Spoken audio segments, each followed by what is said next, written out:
So what are some examples and some things that we can look at as far as self-regulation? And what do you think the listeners, something that would be good for them as well? Let's a couple of examples. I mean, I have one, Okay. but I wanted to kind of get some examples from your end of it. Sure. So self-regulation, leader in a leadership position, running a meeting, has a new promotion that they're going to be rolling out.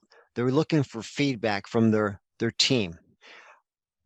When the first person that throws up their hand and says, well, have you thought about this? And it starts to make this great promotion look like maybe it's not a good time, or maybe it's not the best way to do it. If that, at that point in time, if that leader doesn't open up and with a receptiveness to, hey, all things are possible in this being, this may not be the best time for this promotion, this may not be the right promotion, that's where that emotional intelligence becomes so important. So that would be one example where that, how do they handle that? Do they get defensive? Do they make that person feel like they're wrong for asking that question?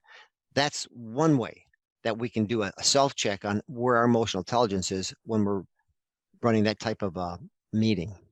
Gotcha.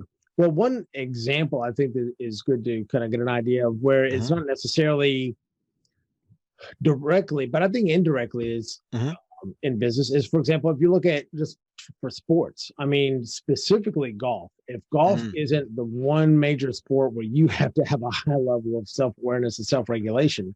Oh, yeah. I don't know where, because it's not a reactionary sport. Okay, well, somebody kicked the ball this way, I got to jump, mechanically, kind of the way the ball is going. You hit a bad shot, and you've seen some people that have just lost their ever-loving mind on a golf course, break a club or throw a club, or they get mad and screaming and cussing. But you think about it in the professional end of it. You hit a bad shot. You're in your own head.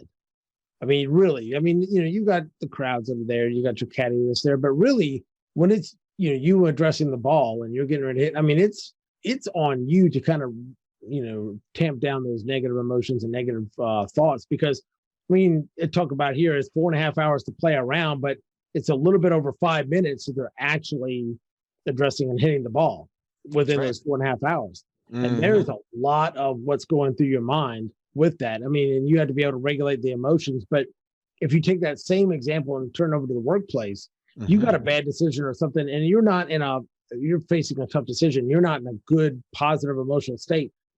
A lot of times, if you're really negative, your brain will just attract negative memories, past experiences, or you're not good enough, did this before, oh, you screwed that one up. Why do you think you're going to get this one? And all that self-doubt is just going to, spiral down. And which I mean, the way the brain is set up and the amygdala is designed to do that. A lot of the folks talk about an amygdala hijack. I mean, that's, that self-protective part of the brain, like, hey, don't do this. I mean, this could potentially be harm or bad. Sure. But I think the last episode we talked about the negative impacts or the lasting impacts of a negative experience.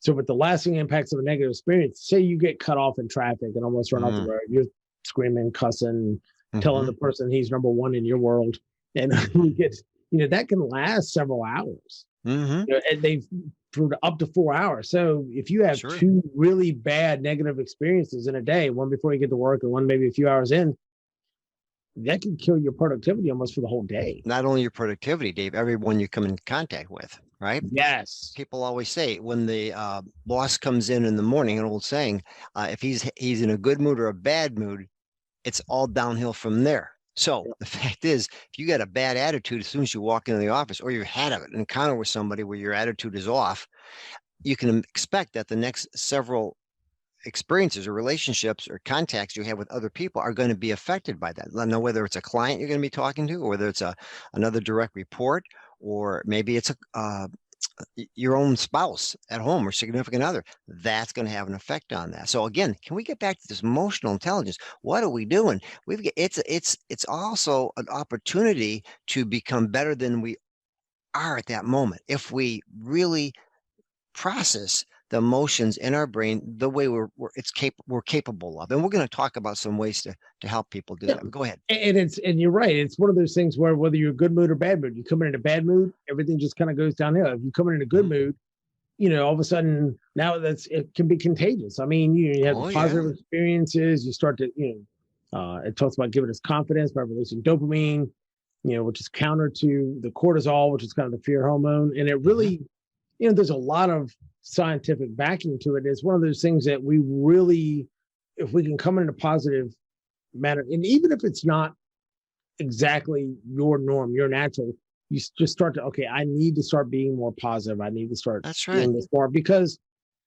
it's easy. It feels good. It's quick to react on how we're used to reacting. But it's not beneficial. It's not the way to run a business. Not the best way to run a business by a long shot. Nope, not the best way to run a team, not the best way to deal with people. It's just not.